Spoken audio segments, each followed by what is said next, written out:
સ્વાગત છે મારું મમ્મીના નવા વિડીયોમાં. તો મારું નહીં તમારું. તો ગાઈઝ આપણે છે ને આજે મેં વ્લોગ સ્ટાર્ટ કરી દીધો છે ને. અમે અત્યારે ગયા હતા પાર્સલ દેવા. તો વરસાદ ફૂલ આવ્યો ને પાછા આવ્યા પાર્સલ થોડા પડી ગયા. ને તમને હું એક વસ્તુ બતાવું. અમારી સોસાયટીમાં પાણી ભરાઈ ગયું છે. મેન લાઈનમાં તો છે ને ગોઠાણ સુધી પાણી છે. અને અમારી શેરીમાં જો ગાડીના ટાયર ડૂબી જાય ને એટલું પાણી આવી ગયું છે ને. હજી વરસાદ ચાલુ છે. ખબર નહીં કેટલું પાણી આવશે. બના રહેજો, બહુ મજા આવશે આ વિડીયોમાં. કારણ કે પાણી ભરાઈ ગયા છે કે નહીં. તો વસ્તુ લેવા જવામાં અઘરું પડશે, બધું અઘરું પડશે. તો તમને બતાવું કેટલું પાણી ભરાવાનું.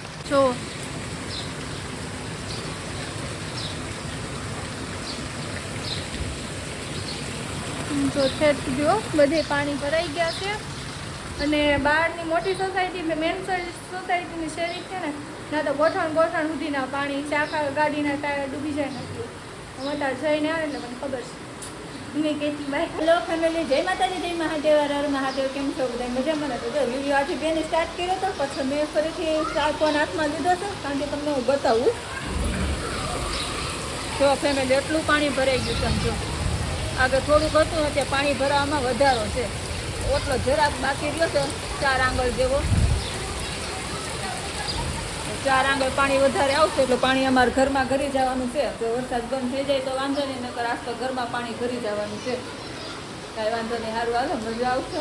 પણ ઘર બગડશે, સારું તો કરવું પડશે. એવું બધું છે ને. એ નીચે સામાન જે પડ્યો હોય માળિયા ઉપર ગોઠવવો પડશે ને. એ બધું પલ્લી જાશે.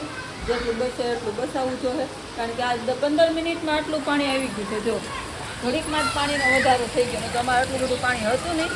અને અહીંયા આટલું છે. છોકરો આગળ પાર્સલ દેવા ગયા હતા, બહારથી આવ્યા ઘરે તો એ કહે છે મમ્મી આગળ કે પાણી ફૂલ ભરાઈ ગયું છે. આ તો ભાઈ તો તમારા હારા ગાડી ઘરે કોઈ ગઈ કે ગોઠણ સુધી પાણી ભર્યું છે.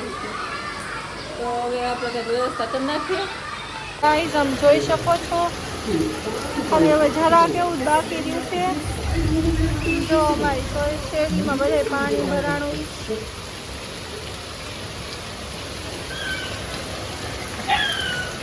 જોઈ શકો છો મસ્ત આમ જો પાણી આપણે ઓટલાનું લેવલ ટુ લેવલ આવી ગયું છે. જો હવે અહીંયા ઓટલો છે ને ખાલી આપણે 4 આંગળનો છે. એટલું પાણી વરસાદ બંધ નહીં થાય તો 4 આંગળનો ઓટલો વધતા પાણી ચડતા વાર નહીં લાગે તો પાણી ઘરમાં આવી જાય. કારણ કે અહીંયા તો જોઈ તમે જો બરોબર થઈ ગયું. ઓટલાની લેવલ ટુ લેવલ પાણી આવી ગયું છે.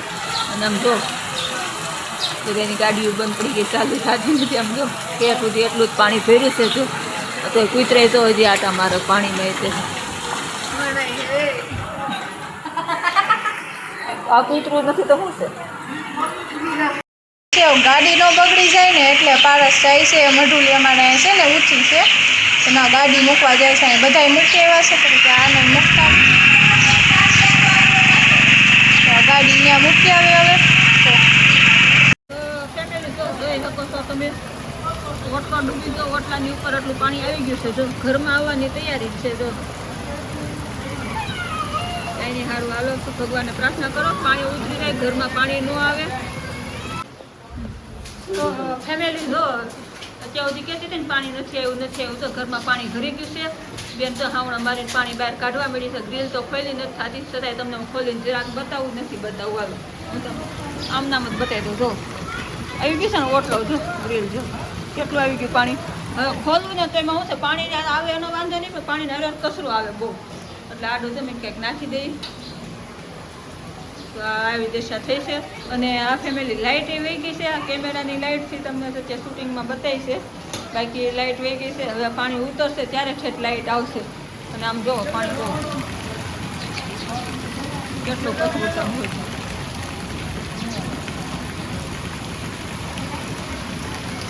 વરસાદ હજી એટલો જ ચાલુ છે. વરસાદ હજી ઉતરવાનું બંધ થવાનું નામ નથી લેતો. એટલે વરસાદ બંધ નહીં થાય એટલે પાણી ઉતરશે નહીં, એવું બધું છે. એટલે આજે વિડીયો આ અપલોડ નહીં થાય તો કાલે કરશું. ફેમિલી એવું નથી કે આગળ જ એટલું પાણી છે. આ ખોલાય એવું તો નથી ને કે પાણી બધું ઘરમાં કરી જાય. જો આ પાછળ વાડામાં એટલું જ પાણી આવેલું છે. પાછળ 2 વાડા ફૂલ થઈ ગયા છે. સામેનો આ આપણો ગ્રીલ ખોલું તો પાણી બધું ઘરમાં આવે કે નહીં, એટલે ગ્રીલ તો નહીં ખોલું. હજી વરસાદ એવો ને એવો છે. લાઇટ વહી ગઈ છે. બધી બાજુથી પાણી આવવાની શક્યતા છે ઘરમાં. અને સામાન્ય જો બેડ બધો આગળની રૂમમાં એમાં મારે લાકડાનો બેડ છે, બધું કલર છે અને બધો સામાન બગડશે. અંધારામાં રાંધવાનું, હવે દૂધ મળશે નહીં અને આટલું પાણી ભર્યું હોય બહાર તો દૂધ લેવાય કેમ જવું એવું થાય. કાંઈ નહીં, સારું હાલો, આજ મુસીબત છે, જોઈ હું થાય. ફેમિલી જો ઘરમાં પાણી ભરાઈ ગયું છે, જો એટલું પાણી ઘરમાં ભરાઈ ગયું છે. તો બાયણું બંધ કરી દીધું, આગળ બધા પતરું નાખેલું છે, ગ્રીલે પાટિયા નાખેલા છે, તોય એટલું પાણી ઘરમાં આવ્યું છે. આમ જો આગળની રૂમમાં આવી ગયું છે આટલું પાણી. અને તમને બતાવું તો અહીંથી છે ને ઘરમાં જવાની તૈયારી છે. જો હજી પાછળથી નથી આવ્યું પણ અહીંથી આવી ગયું છે પાણી. આટલું પાણી આવી ગયું છે અમારા ઘરમાં. તમારું કોઈ ચોમાસામાં પાણી ઘરમાં આવે છે એટલે સાવ તો જરા કમેન્ટ કરજો. અને હજી બહાર તો પાણી જો એટલું જ છે. વરસાદ બંધ થઈ ગયો છે પણ પાણી ઉતરતું નથી આમ જો. અને હવે તો કચરો એટલું આવ્યો છે પાણીમાંથી. ચોખ્ખું પાણી વરસાદનું હોય તો વાંધો નહીં, પણ આ કચરો કેટલો આવ્યો છે. હાલો આ હશે ને આખા ભારતની આખી વિશ્વની બધી નદીનું પાણી આપણા ઘરમાં ભેગું થયું છે. કંકુ ચોખાથી વધાવો. અને આ બેન તો સારું કરીને થાકી ગઈ, તો લાંબી લ થઈ ગઈ, પડી ગઈ છે ઉપર. સારું હાલો, હવે આ સારું થાય તો હવે તો પાણી બહાર કાઢવાનો કંઈ મતલબ નથી ને, કારણ કે જેટલું કાઢશું એટલું તો આવવાનું જ છે હજી તો, કારણ કે બહાર હજી પાણી ઓછું નથી થયું. તો સામાન જે પલળે ને એ બધો વ્યવસ્થિત મૂકી દીધો છે. થોડું ઘણું પલળશે કારણ કે બેડ પલળવાનો જ છે. બેડ પલળશે, આ સગડી મશીન પલળશે, કારણ કે આ એકલાથી તો ઓછું થાય નહીં. તો શું કરવું, એવું પલળવા દે, સારું કરશે. હાલો હેલા કરશે આમ નામ. હાલો ફેમિલી, આમ જો આટલું પાણી ભરાઈ ગયું છે જો આપણા ઘરમાં. અને કેવું થયું છે તમને કહું, મેં તમને પહેલાં એમ કીધું કે ખાલી આગળથી આવતા, જો આગળનો દરવાજો બંધ કરી દીધો, મેં કીધું ખાલી પાણી આવે, કચરું તો ન આવે એમ. તો છે ને તો એટલું પાણી તો ઘરમાં ભરી ગયું છે ને હવે ઠેઠ સુધી એટલું થઈ ગયું છે. પહેલાં બતાવ્યું તે અહીંથી જે અંદર જતું હતું, આ જો ઠેઠ સુધી એટલું થઈ ગયું છે. અને બીજું શું છે, રહોડું તમને આગળની રૂમ કરતાં વાંચલી રૂમમાં વધી ગયું છે. બાપરે, આ રસોડું છે, આ રસોડામાં એટલું પાણી ભર્યું છે. ફ્રીજ અમારે એકલાથી કંઈ ઓછું થાય નહીં, ફ્રીજ બગડી જશે. વોશિંગ મશીનમાં વાંધો આવે કે નહીં ખબર નહીં, પણ ફ્રીજમાં તો વાંધો આવશે કદાચ.